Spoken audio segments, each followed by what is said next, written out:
نور ہے نور ہے السلام علیکم ورحمۃ اللہ وبرکاتہ نحمدہ ونصلی علی رسولہ الکریم۔ تو آج ہم فصل نمبر 2 پڑھیں گے، جملے کی ذاتی و صفاتی اقسام، یعنی جملہ جو ہے بذات خود اس کی کتنی قسمیں ہیں اور صفتیں اس کی کتنی ہیں، یعنی کس کس طریقے کا جملہ ہوتا ہے۔ پیچھے آپ نے جملہ انشائیہ پڑھا تھا، جملہ انشائیہ کی کچھ قسمیں آئی تھیں۔ اس کے بعد جو ہے مرکب غیر مفید پڑھا تھا، کہ مرکب غیر مفید میں بھی 3 چیزیں آئی تھیں، مرکب اضافی، مرکب بنائی اور مرکب مناصرف۔ ان تینوں کی میں نے آپ کو تعریف بتائی تھی۔ تو یہ یاد کرنے کی چیز ہے، جب میں یہ کتاب پڑھ رہا تھا اپنے استاد سے تو میں یہ ایک ایک صفحہ روزانہ یاد کر کے سنایا کرتا تھا۔ تو الحمدللہ اس یاد کرنے سے، کیونکہ زیادہ بار پڑھنا پڑتا ہے یاد کرنے کے لیے، تو کافی چیزیں جو ہیں جب ٹیچر سمجھاتے ہیں اس وقت کافی چیزیں کلیئر ہو جاتی ہیں، اور یاد ہونے کا اپنا ایک الگ فائدہ ہے۔ آپ جب پڑھیں گے آپ کو گرامر یاد ہونی چاہیے جس وقت آپ سینٹینس پڑھ رہے ہیں جس میں کوئی اعراب نہیں لگا ہوا۔ تو جب آپ کو گرامر یاد ہوگی تب آپ اس کو جو ہے اپنے حساب سے ڈالیں گے کہ یہاں پہ یہ زبر آنا چاہیے، زیر آنا چاہیے، پیش آنا چاہیے۔ یہاں سے اب تو تھوڑی بہت تعریفات ذکر کی تھی، اور اب اصل چیز جو ہے یہاں سے شروع ہو رہی ہے، جملے کی ذاتی اور صفاتی اقسام۔ واضح ہو کہ کوئی جملہ 2 کلمے سے کم نہیں ہوتا۔ سینٹینس کے اندر کم سے کم 2 لفظ ہونا ضروری ہے، ایک مبتدا اور خبر ہوتا ہے، جیسے فعل یا فاعل ہوتا ہے، تو 2 چیزیں ہونا ضروری ہیں، یعنی 2 کلمے ہونا ضروری ہیں، 2 ورڈز ہونا ضروری ہیں۔ اچھا، یا تو وہ دونوں کلمے لفظوں میں موجود ہوں، یعنی دونوں کلمے جو ہیں ان پہ تلفظ کر رہے ہوں، انہیں پڑھ رہے ہوں، جیسے زید عالم۔ دیکھیں زید ایک الگ لفظ ہے اور عالم ایک الگ لفظ ہے۔ جیسے ضرب زید، زید نے مارا، ضرب مارا زید نے۔ تو دیکھیں ضرب ایک الگ لفظ ہے، ایک الگ کلمہ ہے، اور زیدن ایک الگ کلمہ ہے۔ یا تقدیرن یعنی چھپا ہوا ہو، محذوف ہو، چھپا ہوا ہو، جیسے اضرب تو مار۔ تو اب اس کے اندر دیکھیے انتا تو نہیں ہے، کہ انتا اس میں پوشیدہ ہے، چھپی ہوئی ہے، لفظوں میں موجود نہیں ہے۔ یعنی اضرب تو مار، تو کے لیے یا تم کے لیے ہم کون سی ضمیر لاتے ہیں؟ تو کے لیے انتا لے کے آتے ہیں، تو انتا تو ہم نہیں بول رہے اضرب انتا، بلکہ کیا کہہ رہے ہیں؟ اضرب تو مار۔ تو انتا اس کے اندر چھپی ہوئی ہے اضرب کے اندر، یہ کہنا چاہ رہے ہیں۔ جملے میں 2 سے زیادہ بھی کلمے ہوتے ہیں، یعنی کم سے کم 2 ہونے چاہیے، اس سے زیادہ کی کوئی تعداد نہیں ہے، کوئی گنتی نہیں ہے، کتنے بھی ہو سکتے ہیں۔ جتنا آپ بڑا سینٹینس بولنا چاہیں اتنا ہی اس کے اندر کلمے بڑھتے جائیں گے۔ جملے میں 2 سے زیادہ بھی کلمے ہوتے ہیں، مگر زیادہ کی کوئی حد نہیں۔ جب جملے کے کلمات بہت ہوں تو اسم و فعل کو اس میں تمیز کرنا چاہیے اور دیکھنا چاہیے کہ معرب ہے یا مبنی، عامل ہے یا معمول، اور یہ بھی معلوم ہونا چاہیے کہ کلمات کا تعلق آپس میں ایک دوسرے کے ساتھ کس طرح ہے، تاکہ مسند اور مسند الیہ ظاہر ہو جائیں اور جملے کے صحیح معنی سمجھ میں آ سکیں۔ جب جملے میں سینٹینس میں بہت سارے کلمے ہوں، 2 سے زیادہ ہوں، تب اس وقت جو ہے ہم فرق کرنے کے لیے کیا کریں گے؟ اس میں تمیز کریں گے، یعنی کہیں گے کہ یہ جو ہے سبجیکٹ ہے، اس پہ پیش آ رہا ہے، یہ آبجیکٹ ہے، اس پہ زبر آ رہا ہے، اور یہ پریپوزیشن کے بعد آ رہا ہے، اس لیے اس پہ زیر ہے۔ تو اسے کہتے ہیں تمیز کرنا، فرق کرنا۔ تمیز کا مطلب فرق کرنا، جدا کرنا ایک چیز کو دوسری سے، ٹھیک ہے۔ معرب ابھی آپ آگے ہی پڑھ لیں گے، اس کے اندر تعریف معرب کی۔ معرب وہ ہوتا ہے جس پہ تنوین بھی آتی ہے، زبر زیر پیش بھی آتا ہے، جس پہ جس لفظ پہ، جیسے مکہ تو میں تنوین نہیں آ رہی تھی، وہ معرب، سوری میں غلط تعریف بتانے لگ گیا آپ کو۔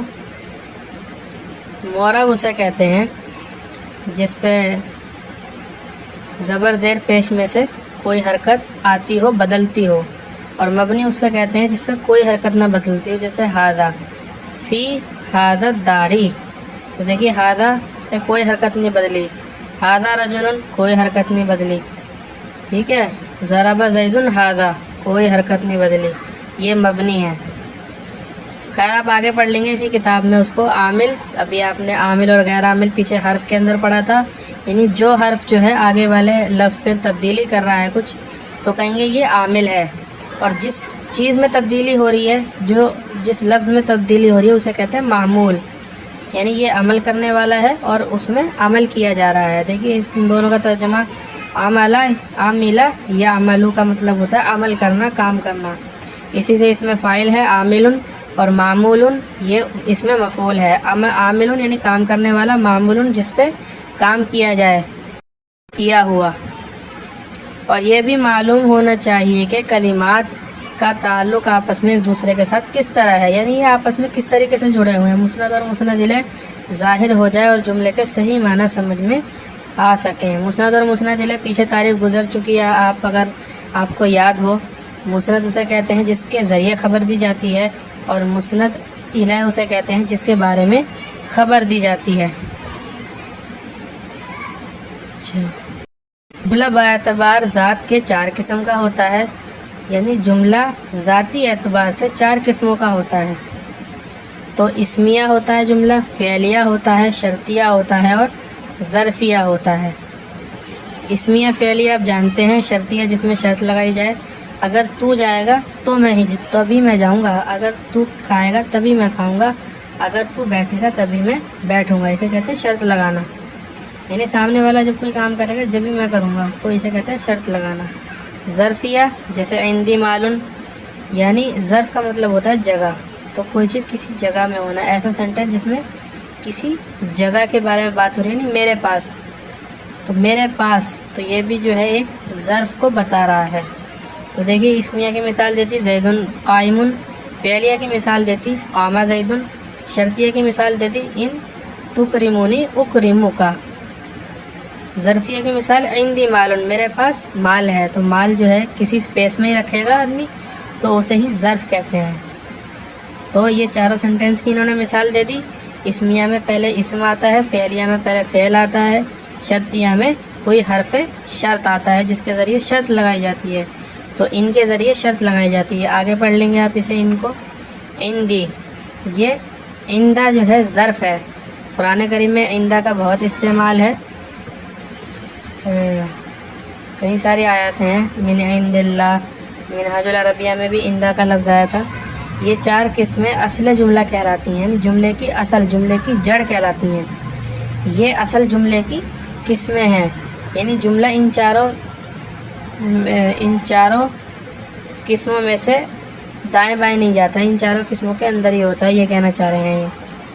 با اعتبار صفت کے جملہ 6 قسم کا ہوتا ہے.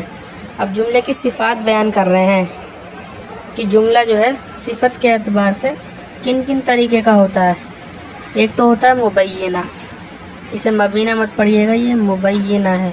ایک تو مبینہ بیان کرنے والا، جو پہلے جملے کو مبینہ باب تفعیل سے ہے، یہ بیانہ یبین تبیینا فہو مبین، باب تفعیل سے. آپ نے اگر علم سر پڑھا تو آپ کو معلوم ہوگا کہ یہ باب تفعیل سے ہے.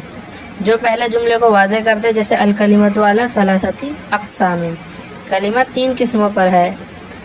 تو یہاں تک تو دیکھیے آگے بول رہے ہیں اسم و فعل و حرف. اس مثال میں پہلے جملے کا مطلب صاف معلوم نہیں ہوتا تھا، ٹھیک ہے. اس کے بعد کہہ رہے ہیں کہ وہ کون سی 3 قسمیں ہیں، یعنی کلمہ 3 قسموں پر ہے، تو وہ کون سی 3 قسمیں ہیں.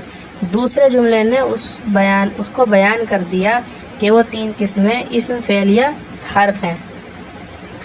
یعنی پہلی قسم سے معلوم نہیں چل رہا تھا کہ یہ جو ہے الکلمۃ علی ثلاثۃ اقسام سے وہ 3 قسمیں کون سی مراد ہیں. آگے پھر اسی کو ذکر کر دیا اسم و فعل و حرف. وہ اسم، فعل اور حرف ہیں. اسم کلمے کی 3 قسمیں آپ نے شروع میں پڑھ لی ہے، ویسے یہ عربی میں لکھا ہوا ہے. تو صفت کی ایک قسم ہوگی مبینہ،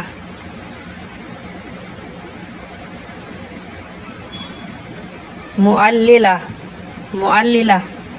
علل یعلل تعلیلا، باب تفعیل سے آتا ہے، یہ بھی معللہ، علل یعلل تعلیلا، علل یعلل تعلیلا، صرف یصرف تصریفاً کے وزن پر ہے. جو پہلے جملے کی علت یعنی وجہ، جو پہلے جملے کی علت بیان کرے، جیسا کہ حدیث شریف میں ہے لا تصوموا فی هذه الایام فانها ایام اکل و شرب و بعال، مت روزہ رکھو، لا تصوموا مت روزہ رکھو ان دنوں میں، اس لیے کہ وہ کھانے پینے اور جمع یعنی مجامعت ہم مستری کے دن ہیں۔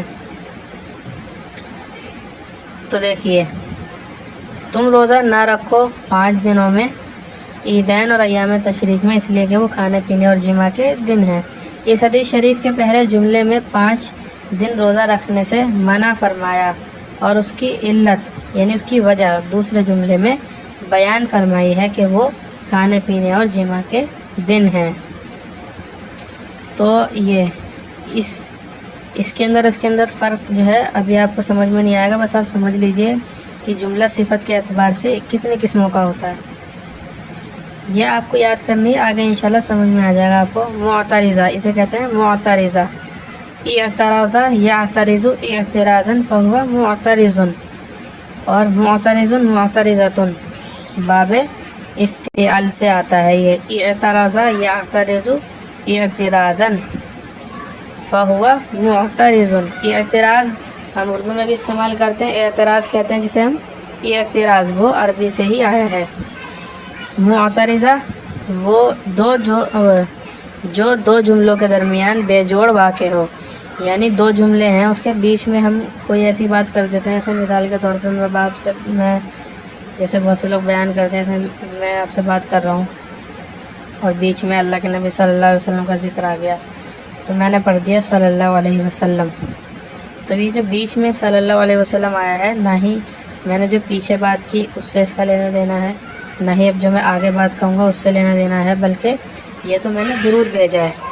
تو یہ بھی ایک سینٹنس ہے پورا کہ آپ کہ صلی اللہ علیہ وسلم اللہ کے نبی پر رحمت نازل ہو اور سلامتی ہو، تو اس کا آگے پیچھے سے کوئی لینا دینا نہیں ہے، تو الگ سینٹنس ہے، تو اسے ہی معترضہ کہتے ہیں۔ 2 جملوں کے درمیان بے جوڑ واقع ہو، جیسے قال ابو حنیفہ، امام ابو حنیفہ نے فرمایا رحمہ اللہ، اللہ ان پر رحم کرے، النیت فی الوضوء لیست بشرط، نیت وضو میں شرط نہیں ہے۔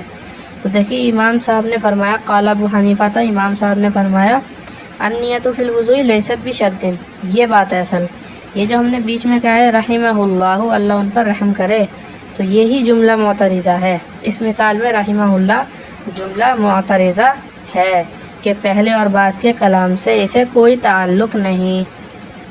مستانفہ وہ جملہ ہے جس سے نیا کلام شروع کیا جائے، یعنی نئی بات جب شروع کریں گے تو جس جملے سے شروع کریں گے اسے کہیں گے مستانفہ۔